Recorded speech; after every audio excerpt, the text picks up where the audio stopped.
Saat malam sudah semakin larut, nampak seseorang gadis cantik keluar dari sebuah klub malam. Gadis cantik itu mengenakan rok super mini dan juga jaket jeans menutupi tubuh seksinya.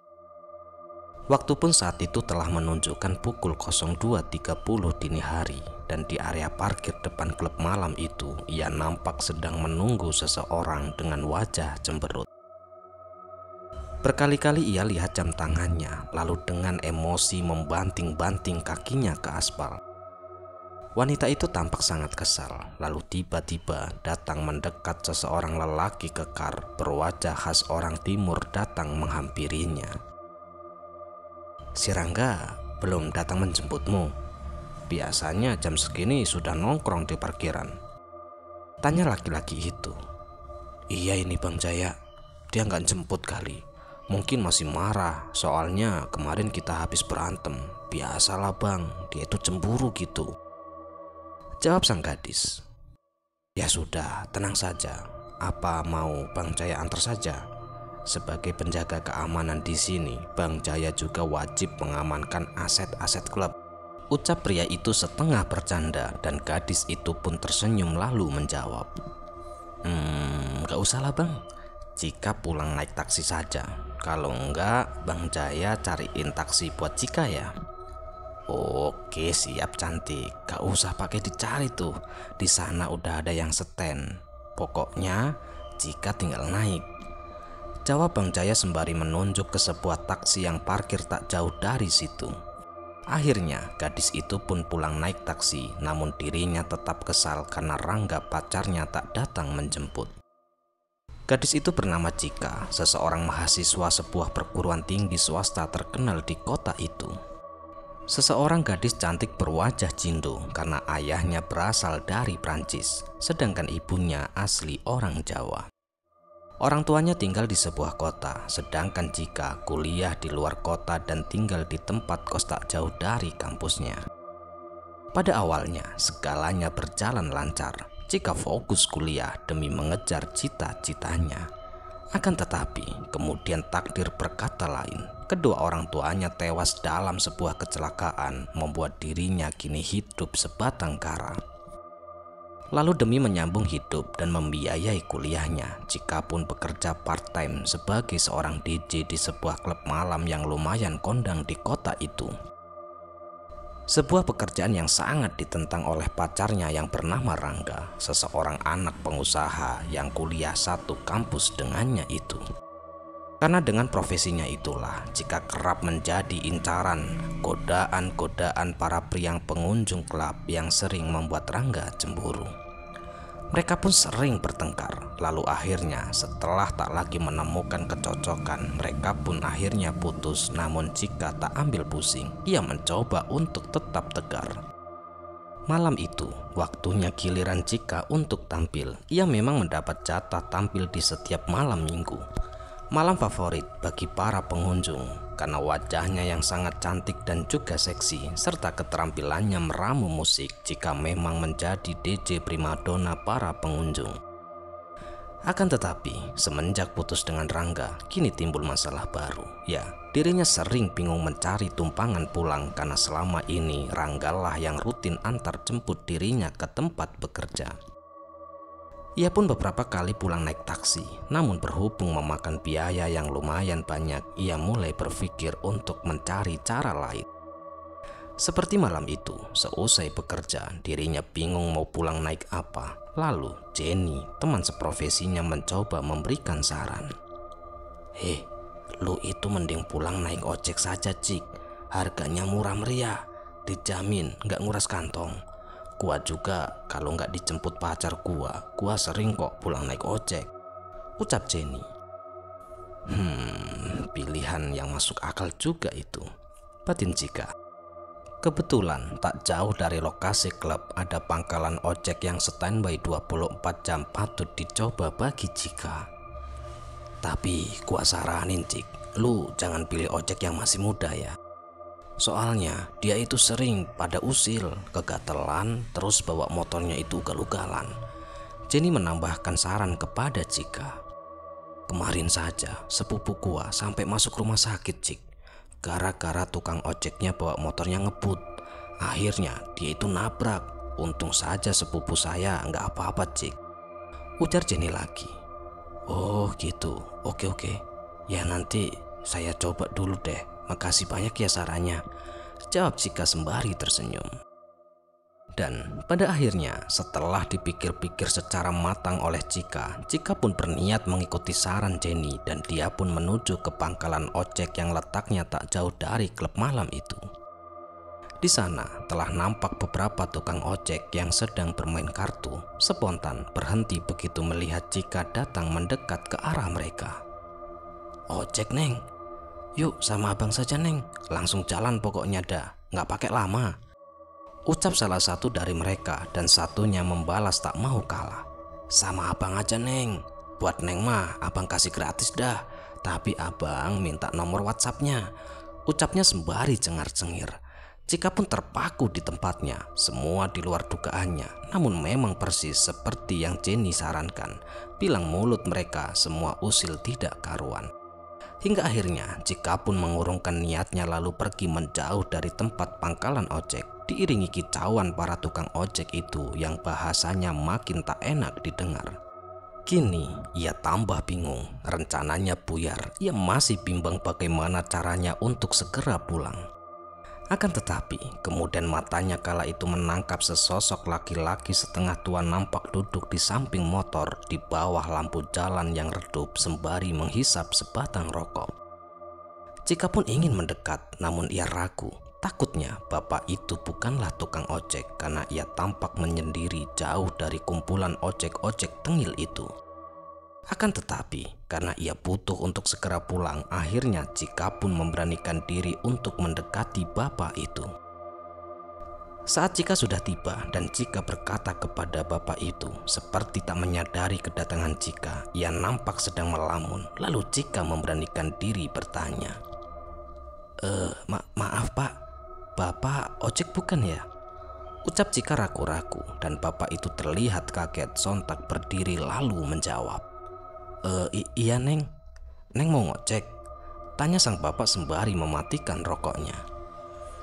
Iya pak, bapak bisa antar saya pulang ke arah kampus pak, ucap Cika menjelaskan. Oh bisa Neng, tapi maaf ya Neng, bapak nggak bisa kenceng-kenceng bawa motornya. Soalnya motor bapak motor butut, jadi larinya ya pelan Neng, jawab si bapak sembari menunjuk ke arah motornya. Oh nggak apa-apa pak, yang penting sampai. Saya juga takut pak kalau bapak naik motornya nanti kenceng-kenceng, jawab Cika sembari tersenyum. Ya sudah Neng, ayo Neng naik Neng, jawab si bapak sembari menyerahkan helm butut kepada Cika. Kemudian si bapak pun menyalakan motor bututnya, namun nampaknya motor tuanya itu sangat sulit dihidupkan. Hingga akhirnya setelah berusaha keras berkali-kali, motornya pun dapat dihidupkan sembari mengeluarkan suara berisik dan asap knalpot yang lumayan banyak. Singkat cerita, akhirnya Cika pun diantar oleh bapak ojek sampai di depan gerbang kos-kosan. Saat Cika membayar, sang bapak pun kebingungan karena tak memiliki uang kembalian. Aduh, maaf ya Neng, bapak nggak punya uang kembalian Neng, ucapnya dengan wajah bingung. Ya sudah, bawa saja pak, nggak apa-apa kok, jawab Cika sembari tersenyum. Oh jangan toh Neng, bapak kan nggak enak, lebihnya banyak banget ini loh, ucapnya lagi sembari menyerahkan uang itu kembali ke arah Cika. Sudah pak, nggak apa-apa pak, nanti lain kali kalau kita ketemu lagi bapak bisa kok kembaliannya dibalikin ke saya, jawab Cika memberi solusi. Oh gitu ya Neng, ya sudah ya Neng, nanti lain kali kalau ketemu lagi ingetin bapak ya, takutnya bapak itu lupa Neng. Akhirnya dengan ragu-ragu bapak itu pun menerima ongkos pemberian Cika. Tiba-tiba saja bapak itu pun berucap, nah kalau nggak begini saja Neng, besok mau bapak jemput lagi nggak dari sini biar impas gitu Neng, ucap si bapak menawarkan. Gak usah pak, lagian besok saya itu libur, udah lain kali saja ya pak, saya mau masuk dulu, ini helmnya ya pak, makasih banyak, Jawab Cika sembari menyerahkan helm lalu masuk ke dalam meninggalkan si bapak yang masih bimbang. Singkat cerita, malam minggu berikutnya saat Cika usai bekerja, kebetulan kala itu teman kerjanya menawarkan tumpangan pulang yang langsung diterima dengannya antusias. "Lumayan irit ongkos," ucap Cika. Akan tetapi saat mereka baru saja keluar dari parkiran klub, nampak sang bapak ojek tempo hari sedang duduk di atas motor, terlihat gelisah seperti sedang menunggu seseorang. Cika pun lalu meminta agar temannya menepikan mobil mendekat ke arah sang bapak. Lalu Cika menurunkan kaca mobil sembari setengah berteriak, "Pak, bapak lagi nungguin siapa pak?" ujar Cika, dan si bapak pun terkejut ketika mendengar teriakan itu. Si Eneng, kebetulan Neng, saya itu memang dari tadi nunggu Neng. Tiap hari loh saya itu kesini Neng, tapi nggak pernah ketemu. Ini saya mau kasih uang kembalian tempo hari Neng, ucap bapak itu sembari menyodorkan sejumlah uang ke arah Cika. Melihat itu, Cika pun terkejut. Di dalam hati ia kaget bercampur kagum dengan sikap sang bapak, lalu dengan tersenyum ia pun membalas, "Sudah pak, nggak usah pak, buat bapak saja, nggak apa-apa kok pak, saya ikhlas," ucap Cika pelan. Jangan Neng, jangan gitu, saya kan nggak enak, ini kan bukan hak saya Neng," jawab sang bapak kebingungan. "Sudah pak, nggak apa-apa pak, buat bapak saja, buat beli bensin." "Udah ya pak, saya jalan dulu," balas Cika lalu menutup jendela mobil dan kemudian melaju pergi meninggalkan bapak itu seorang diri.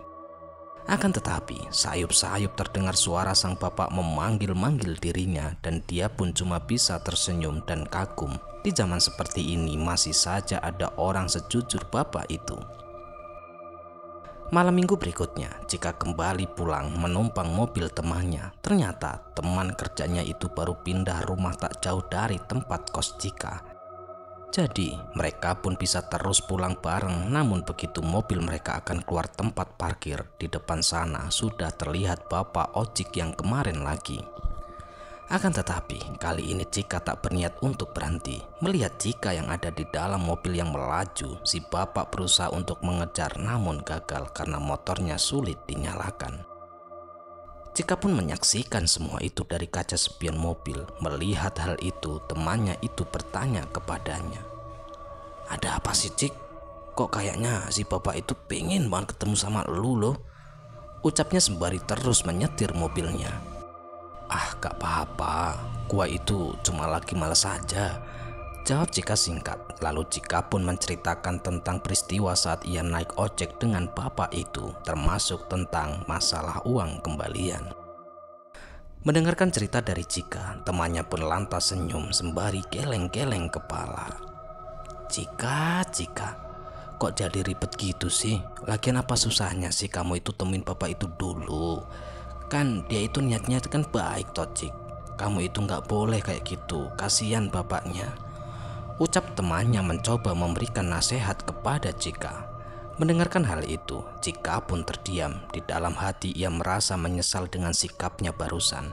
Nasihat temannya itu ada benarnya dan dia yang keterlaluan. Hingga akhirnya malam minggu berikutnya ia berniat menemui si bapak. Dia berencana mau menerima uang kembalian itu sembari ia memberikan makanan. Maksudnya ia ingin tetap memberikan sesuatu kepada bapak yang baik dan jujur itu. Mungkin jika diberikan makanan, bapak itu tak enak menolak, apalagi mengembalikan lagi. Akan tetapi malam itu bapak itu malah tak nampak ada di tempat dia biasa menunggu. Cika dan temannya yang menunggu di dalam mobil pun menjadi bingung. Setelah dirasa cukup lama menunggu, akhirnya mereka pun memutuskan untuk pergi meninggalkan area parkir. Akan tetapi baru beberapa meter mobil melaju, di ujung sana di bawah temaram lampu jalan, Cika kala itu nampak melihat sesuatu. Dari belakang nampak seseorang yang tengah duduk di atas motor. Cika mengira mungkin itu si bapak, namun Cika tak bisa memastikan karena orang itu duduk sembari kepalanya menunduk dalam-dalam. Cika yang merasa penasaran, temannya pun diminta untuk memperlambat laju mobil. Dan ketika jarak mobil dan orang itu sudah sangat dekat, Cika nampak sangat terkejut bukan kepala. Orang yang tengah duduk di atas motor itu ternyata bukan sedang menundukkan kepala, namun ternyata memang tidak memiliki kepala. Seketika Cika pun menjerit ketakutan. Temannya kaget dan bingung tak tahu apa yang telah terjadi. "Kenapa, Cik? Cik, ada apa sih, Cik?" tanya temannya dengan nada panik. Sudah jalan saja. Jalan saja, Dil, buruan jalan." Cika ketakutan sembari memalingkan wajah. Dila, temannya, tak mengerti apa yang telah terjadi dengan Cika. Namun melihat Cika yang ketakutan, ia menginjak gas dan pergi dari situ. "Cik, ada apaan sih, Cik? Jangan bikin saya itu kaget, Cik," tanya Dila kepada Cika yang nampak masih ketakutan. Hingga akhirnya setelah didesak Cika pun mau berbicara. Tadi saya melihat setan, Dil. Kepalanya buntung." Cika pun berbicara sembari gemetar dan wajahnya pucat. "Hah? Yang benar saja kamu. Di mana?" Itu tadi, di dekat klub sebelum tikungan, persis di bawah lampu jalan." Cika mencoba menjelaskan. "Oh, yang tadi kamu minta jalan pelan tadi?" tanya Dila mencoba memastikan. Iya betul, Dil. Emang kamu gak lihat?" tanya Cika. Enggak tuh, Cik. Emangnya ada apa?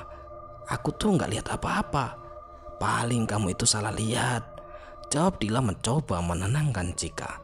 Cika cuma bisa diam, dadanya masih berdetup kencang, masih terbayang-bayang penampakan seram yang tadi ia lihat. "Sudahlah, sudah. Mungkin kamu itu kecapean, jadi kamu rada halu gitu. Kan lu tadi tampil nonstop, gak pakai istirahat, Cik," ucap Dila lagi mencoba meyakinkan Cika. Dan Cika pun menarik nafas dalam-dalam mendengar penjelasan dari Dila. Hatinya jadi ragu-ragu, mungkin benar apa yang dikatakan temannya itu. Malam ini memang sangat melelahkan bagi Cika. Nggak tahu deh, Dil. Gua itu bingung. Gua pengen cepet-cepet pulang aja. Gua pengen langsung tidur, pinta Cika kepada Dila.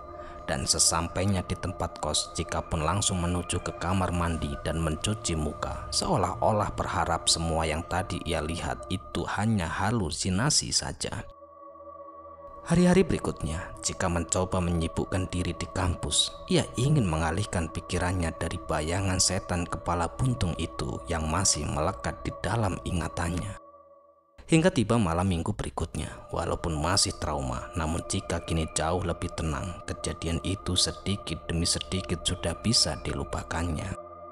Dan malam itu, Cika pun tak bisa pulang bersama-sama Dila, karena tadi Dila izin pulang cepat untuk menjemput orang tuanya di bandara. Saat itu jam telah menunjukkan pukul 02.30 dini hari. Pelataran klub malam telah sepi. Di luar jalan raya pun nampak sangat sepi. Tadinya Cika menunggu bersama dua orang temannya, namun satu persatu mereka dijemput dan kini tinggal Cika seorang diri menunggu taksi yang lewat. Lalu tiba-tiba saja, dari tempat ia berdiri samar-samar ia melihat sosok bayangan di seberang jalan, seperti seseorang sedang berdiri membelakanginya sembari menunduk, dan ketika perlahan-lahan orang itu membalikkan badan, nampak di bagian lehernya penuh dengan darah dan ternyata kepalanya tidak ada. Saat itulah Cika menjerit sekeras mungkin, ketakutan. Namun tiba-tiba sosok tanpa kepala itu mendekat ke arahnya dan tangannya seolah-olah ingin menyentuh dirinya. Cika tak mampu bergerak, tubuhnya terasa lemas sampai dia pun takut berdiri dan terduduk di tanah. Sosok itu pun semakin lama semakin mendekat ke arahnya, dan ketika beberapa langkah lagi sosok itu sampai di depannya, tiba-tiba saja ada seseorang laki-laki memanggilnya dari belakang. "Cik, Cika, kamu kenapa, Cik?" Bang Jaya datang lalu memegang bahu Cika yang terduduk lemas di tanah, dan Cika pun akhirnya pingsan. Saat Cika terbangun, kini dia ada di kamar kosnya. Kepalanya terasa pusing dan badannya terasa lemas. Lalu muncul Dila dari arah dapur. Cik, lu itu kenapa, Cik? Gak apa-apa kan? Nih, minum dulu nih," ucap Dila sembari menyodorkan segelas air putih. Diraihnya gelas itu, kemudian diminumnya perlahan-lahan. "Lu itu kenapa sih, Cik? Tadi Bang Jaya itu telepon gua. Katanya lu pingsan di depan nightclub. Lu sakit? Tanya Dila lalu duduk di sampingnya. Cika pun menggeleng tidak menjawab. Ia masih mencoba mengingat-ingat apa yang telah terjadi terhadap dirinya itu. Lu mau makan nggak? Gua masakin mie instan nih. Mumpung masih hangat, buruan makan. Sambung Dila sembari terus memandang Cika yang tampak lesu. Enggak, Dil. Tadi gua lihat setan kepala buntung itu lagi, Dil. Tapi tadi gua lihat dengan jelas sekali. Gua itu takut banget, Dil. Cika pun berbicara perlahan-lahan dan Dila pun menarik nafas sembari tersenyum lalu mencoba menenangkan sahabatnya itu. Gua sih memang gak tahu ya, Cik. Tapi kalau menurut gua, lu butuh liburan deh. Soalnya sudah sebulan ini lu kerja kayak orang gila, ngoyo banget. Mendengarkan hal itu, Cika pun menunduk sembari menutupi wajahnya dengan kedua telapak tangannya. Ia sendiri bingung dengan semua peristiwa yang sudah ia alami. Singkat cerita, akhirnya Cika pun mengikuti anjuran dari Dila dan dia pun mengambil cuti dari pekerjaannya. Selama liburan, Cika menyibukkan diri dengan tugas kuliahnya dan di setiap malam ia beristirahat di kamar kos dan tidak berani kemana-mana. Dila dengan setia mendampingi temannya itu hampir di setiap malam mereka mengobrol berdua di kamar kos Cika. Cik, gua baru ingat itu. Kemarin urusan sama bapak ojek gimana? Lu jadi ketemu dia nggak? Tanya Dila sembari terus ngemil. Nggak jadi, Dil. Udah gua tungguin, tapi dia nggak pernah nongol lagi. Tahu deh kemana tukang ojek itu? Jawab Cika. Terus lu masih niat mau ketemu sama dia nggak sih? Kasihan lo, Cik. Kayaknya udah tua gitu. Kan waktu itu dia bilang hampir setiap hari dia itu nyariin lu. Giliran sudah ketemu lu malah kamu itu yang menghindar. Ucap Dila panjang kali lebar. Iya juga sih. Tapi kan gua nggak tahu dia itu di mana.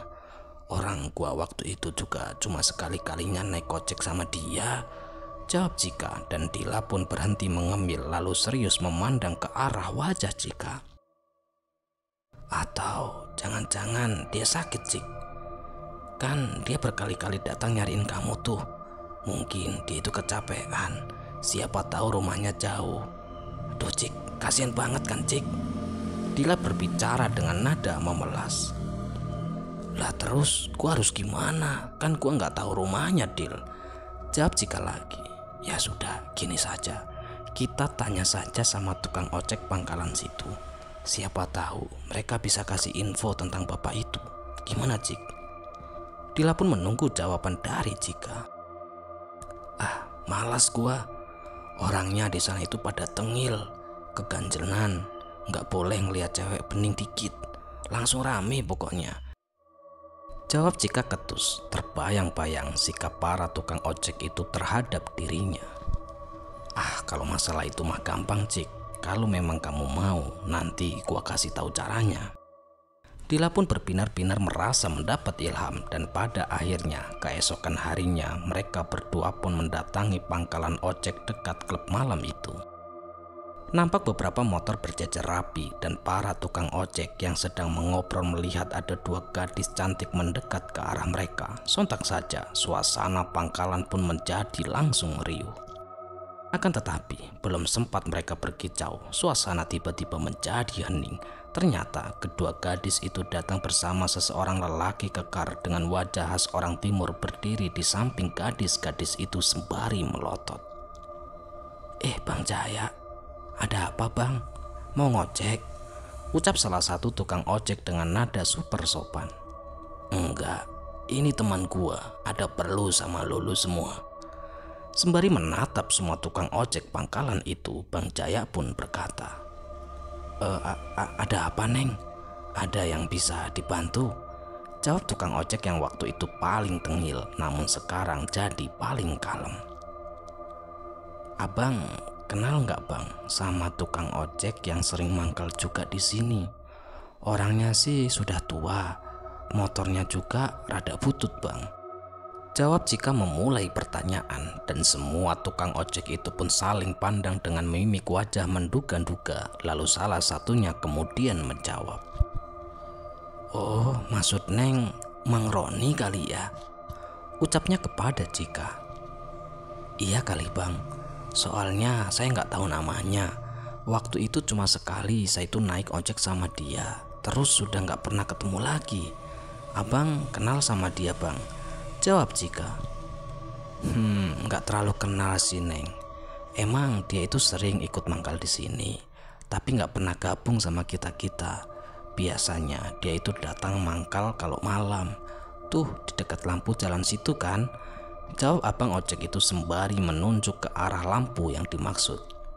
"Nah iya betul Bang. Sekarang dia ada di mana ya Bang? Kok nggak pernah kelihatan lagi ya?" Tanya Cika lagi. "Wah, gak tahu kalau itu Neng. Soalnya orangnya itu pendiam, jarang ngomong. Jadi kita itu gak tahu dia itu biasa mangkal di mana saja. Tapi kayaknya dia itu bukan orang sekitar sini deh Neng." Jawab abang itu lagi.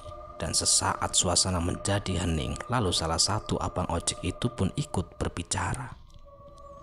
"Tapi dia itu pernah loh bilang sama saya kalau dia itu punya saudara. Rumahnya sekitar sini namanya Mang Endek. Nah kalau Mang Endek mah saya kenal, suka ngojek, suka sama dia." Ucapnya memberikan solusi, dan wajah Cika pun nampak sedikit gembira. Lalu dengan cepat dia pun membalas, "Abang tahu rumah Mang Endek Bang. Abang bisa nggak antar kita ke sana Bang?" Ucap Cika antusias. "Oh bisa Neng, ayo Neng, kalau mau diantar ke sana saya antar Neng." Jawab abang itu langsung menuju ke arah motornya. Dan singkat cerita, akhirnya Cika dan Dila diantar ke rumah Mang Endek. Dan kini mereka sudah duduk berhadap-hadapan dengannya di teras rumah. Maaf Neng, Neng berdua ini siapa ya? Dan ada perlu apa datang kemari?" Tanya Mang Endek dengan sopan. Cika pun tersenyum dan mulai angkat bicara. Gini Bang, saya Cika. Dan ini teman saya namanya Dila Bang. Kita kesini bermaksud mau menanyakan tentang Mang Roni. Katanya beliau saudaranya Mang Endek. Apa betul ya Bang? Ucap Cika dengan sopan. "Oh iya betul Neng. Beliau itu paman saya. Emangnya ada perlu apa ya sama Mang Roni?" Jawab Mang Endek penuh tanya. Lalu kemudian Cika pun menceritakan semuanya, mulai dari saat ia naik ojek bersama Mang Roni, masalah uang kembalian, dan tentang Mang Roni yang berkali-kali datang berusaha menemuinya. Mang Endek pun terdiam sejenak, lalu tersenyum sembari menghela nafas panjang. "Mang Roni itu memang begitu orangnya Neng. Dia itu gak pernah mau mengambil hak orang lain yang memang bukan haknya." Jawabnya pelan. Lalu Mang Endek pun menceritakan sebuah kisah panjang. "Jadi gini Neng, Mang Roni itu dulunya tukang becak Neng. Biasanya mangkal di pasar langganannya. Dan langganannya itu banyak banget. Semua orang itu suka sama dia karena orangnya baik, jujur, dan juga gak perhitungan. Bahkan kalau sama penumpang yang gak mampu bayar, dia gak sungkan-sungkan untuk memberikan tumpangan gratis Neng. Tapi semakin kemari, penumpang becak semakin sepi dan semua pada naik angkot atau ojek, lebih cepat dan praktis. Dan kasihan sekali sama Mang Roni sering gak dapet duit.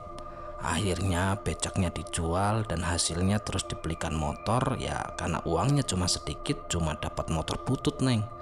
Tapi Mang Roni gak putus semangat. Dia tetap getol mencari penumpang, bahkan sampai setengah malam. Dan sebetulnya dia itu menarik sampai malam itu bukan sekedar cari uang Neng. Sejak istrinya meninggal, dia tinggal sendirian dan mereka gak punya anak.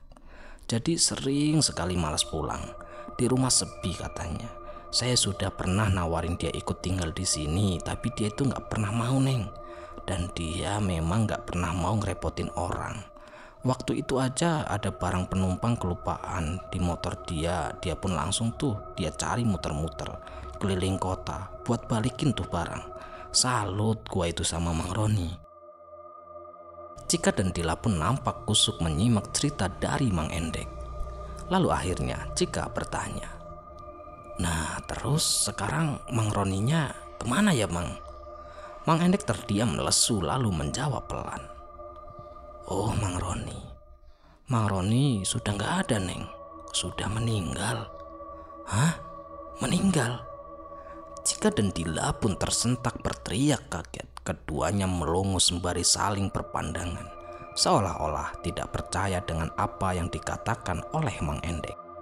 Mang Endek pun terdiam menunduk lesu. Wajahnya terlihat sedih lalu mulai kembali bercerita. "Kejadiannya beberapa minggu yang lalu Neng.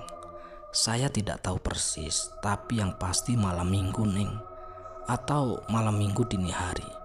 Saksi mata mengatakan jika Mang Roni nampak terburu-buru mengejar sebuah mobil. Terus dia itu oleng Neng, kesenggol truk sampai jatuh masuk ke kolong truk. Badannya sih utuh Neng, tapi kepalanya terlindas, hancur sampai putus Neng." "Astagfirullah, jangan-jangan..." Cika pun terperanjat sembari menutup mulutnya dengan tangan lalu memandang Dila yang tak kalah kagetnya. Hingga akhirnya dengan tergesa-gesa Cika pun mengajak Dila berpamitan dari rumah Mang Endek. Wajah Cika nampak sangat ketakutan, namun kini juga ada rasa bersalah yang menghantui dirinya. Di dalam mobil mereka berdua pun lebih banyak diam, hanyut pikiran masing-masing. Sesekali Dila melirik ke arah Cika, temannya itu nampak sangat terpukul. Lalu Dila mulai angkat bicara memecah kesunyian. "Terus sekarang gimana Cik?" ucap Dila pelan sembari tetap memegang setir mobilnya. "Gak tahu gua Dil, gua juga bingung, gua takut banget Dil. Gua juga jadi ngerasa bersalah Dil," jawab Cika panik. "Apa mungkin setan kepala buntung yang sering datang itu arwahnya Mang Roni ya?" tanya Dila lagi. Gak tahu Dil, lu jangan tanya gua dah. Kita berdua sama-sama gak ngerti masalah beginian Dil, jawab Cika kebingungan. Dan pada akhirnya mereka berdua pun sampai di kamar kos Cika. Wajah keduanya masih nampak tegang. "Dil, lu nginep di sini ya, temenin gua Dil. Gua gak berani sendirian Dil," ucap Cika dengan wajah memelas. "Aduh Cik, gua gak bisa Cik. Di rumah gua lagi banyak kerjaan, tugas gua numpuk," jawab Dila menjelaskan. "Ya, lu kok tega banget sih Dil. Malam ini saja deh, please, tolong ya Dil," sambung Cika memohon kepada Dila. "Ya sudah, oke. Tapi malam ini saja ya. Pokoknya besok pagi-pagi gua langsung cabut," jawab Dila. Dan singkat cerita, akhirnya masa cuti Cika pun telah habis. Mau tidak mau dia pun harus kembali bekerja malam minggu ini. Di atas panggung, di meja DJ, Cika menjalankan tugasnya dengan perasaan gelisah. Kini dirinya selalu dihantui rasa takut dan rasa bersalah.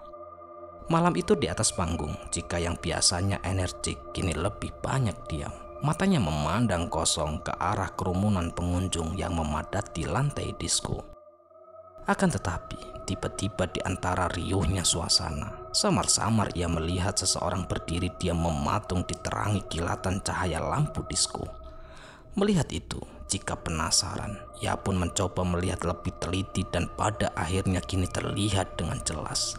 Sesosok manusia tanpa kepala tengah berdiri mematung ke arahnya sembari tangannya menyodorkan sesuatu. Melihat itu, Cika menjerit keras, namun suaranya tenggelam oleh dentuman suara musik yang ada di tempat itu. Dia pun langsung berlari ke arah belakang panggung sembari menjerit-jerit. Beberapa orang yang nampak heran dengan tingkahnya itu, namun dia tak peduli. Cika langsung menuju ruang ganti disusul oleh Jenny dan Dila yang mengejar di belakangnya. Cika, lu kenapa Cik?"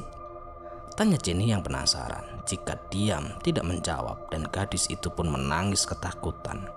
Jenny dan juga cuma bisa saling pandang, tidak mengerti apa yang telah terjadi terhadap Cika. Lu mending pulang aja Cik. Ayo cepet gua anterin.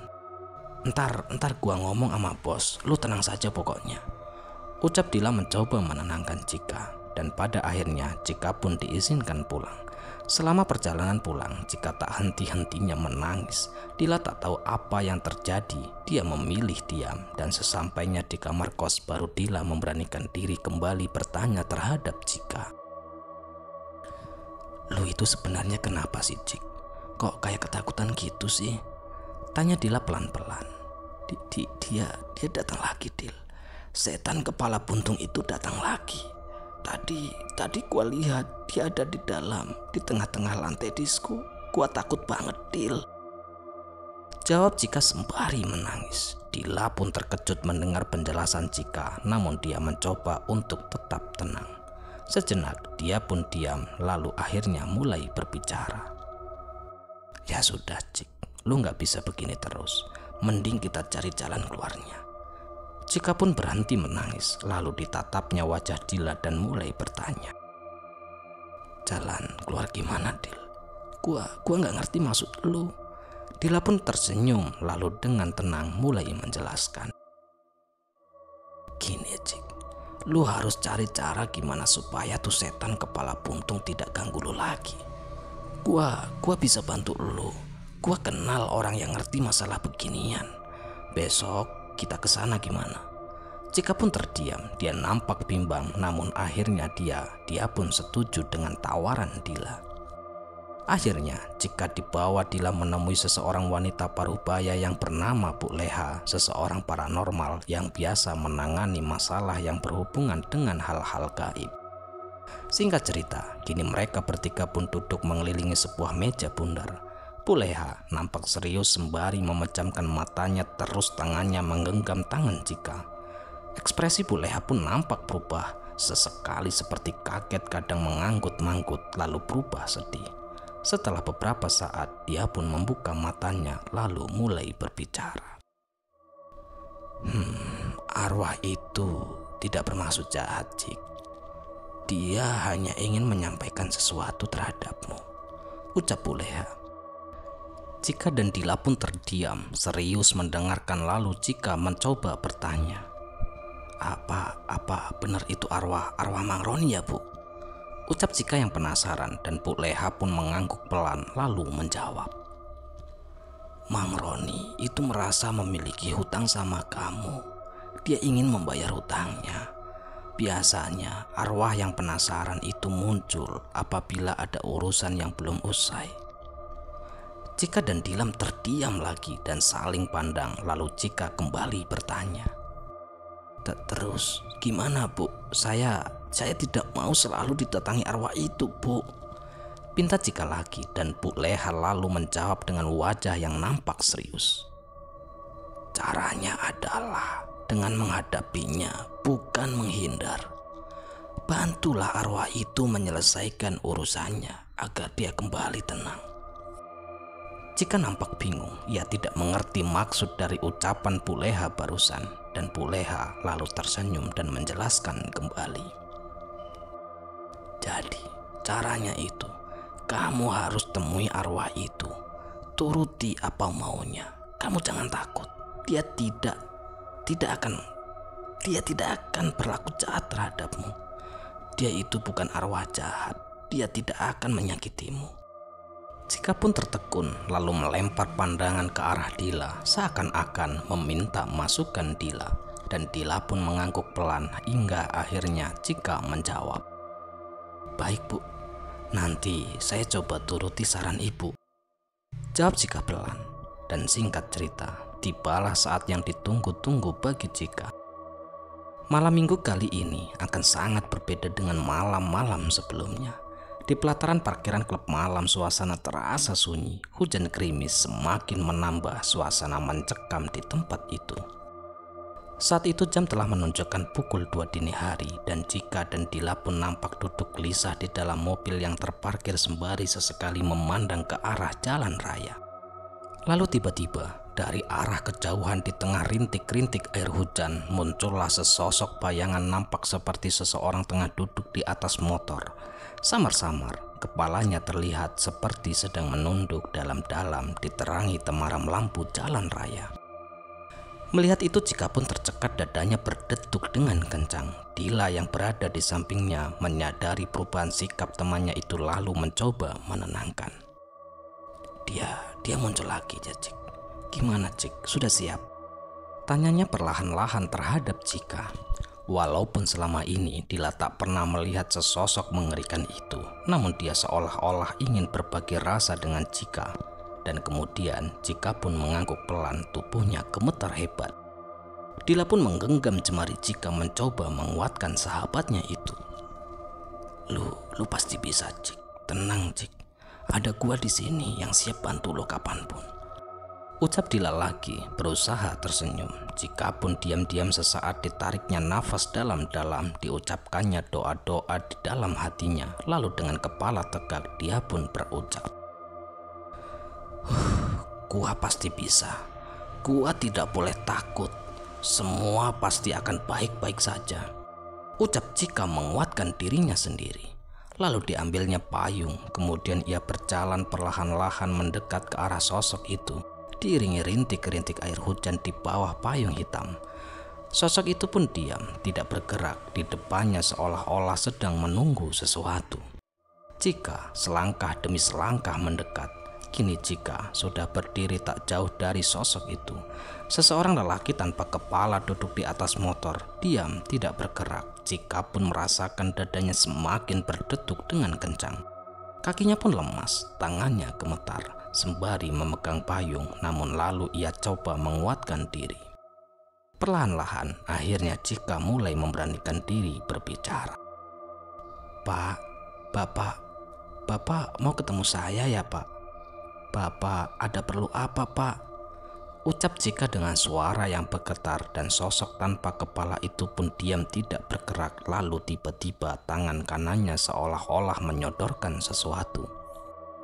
Melihat itu Cika pun jadi kaget. Ditatapnya tangan yang nampak sangat pucat itu, namun genggaman tangan itu nampak kosong, tidak terlihat apa-apa. Lama-kelamaan Cika pun terdiam, tak tahu harus berbuat apa. Namun lalu ia memutuskan untuk melakukan gerakan seperti seolah-olah menerima sesuatu dari genggaman tangan itu. Iya Pak, saya terima ya Pak. Terima kasih banyak, Bapak sudah mau susah payah bertemu saya. Sekarang Bapak boleh pergi, urusan kita sudah selesai Pak. Ucap Cika sembari menarik kembali tangannya. Dan sosok itu tetap diam, tidak bergerak. Dan kemudian Cika pun perlahan-lahan mundur, lalu dengan cepat berbalik arah. Kemudian dengan langkah setengah berlari kembali menuju ke arah mobil. Di dalam mobil, Dila dengan penasaran langsung bertanya, bagaimana Cik? Berhasil nggak lu? Gak apa-apa kan? Ucap Dila kepada Cika yang masih gemetaran. Dan Cika tidak menggubris pertanyaan temannya itu. Matanya langsung tertuju ke tempat di mana sosok tadi berada, dan ternyata sosok itu telah menghilang. Cika pun lalu mencoba mengarahkan pandangannya ke seluruh area yang ada di situ. Semuanya nampak sepi, hanya rintik-rintik air hujan yang nampak masih terus turun tiada henti. Hingga akhirnya sejak saat itulah sosok lelaki tanpa kepala itu pun tak pernah lagi muncul. Namun semua peristiwa itu sangat membekas di dalam ingatan Cika. Kini Cika telah lulus kuliah dan bekerja di sebuah perusahaan multimedia terkenal di ibu kota. Akan tetapi setiap kawan-kawannya mengajak kumpul di klub malam, Cika selalu tegas menolak, tak peduli malam apapun itu. Dan dia pun tak akan pernah mau ikut apalagi malam minggu. Sebuah kejadian yang pernah dialami Cika tak pernah ia akan lupakan, dan semua itu akan diingatnya sebagai pelajaran hidup bagi Cika. Ya, sekian kisah kali ini. Semoga kisah kali ini bisa menghibur dan bisa menemani waktu istirahat teman-teman dimanapun berada. Dan kami ucapkan mohon maaf yang sebesar-besarnya jika ada kata-kata yang salah yang kami sampaikan di dalam cerita. Dan kami ucapkan terima kasih banyak kepada teman-teman semua yang selalu mendukung kami. Semoga amal kebaikan teman-teman dibalas oleh Allah Subhanahu wa Ta'ala berupa hal-hal yang lebih baik dan lebih bermanfaat dalam kehidupan kita semua. Sekali lagi saya Tony mengucapkan mohon maaf yang sebesar-besarnya jika ada kata-kata yang salah yang kami sampaikan di dalam cerita. Bye, sampai jumpa di cerita-cerita selanjutnya. Akhirul qouli wassalamualaikum warahmatullahi wabarakatuh.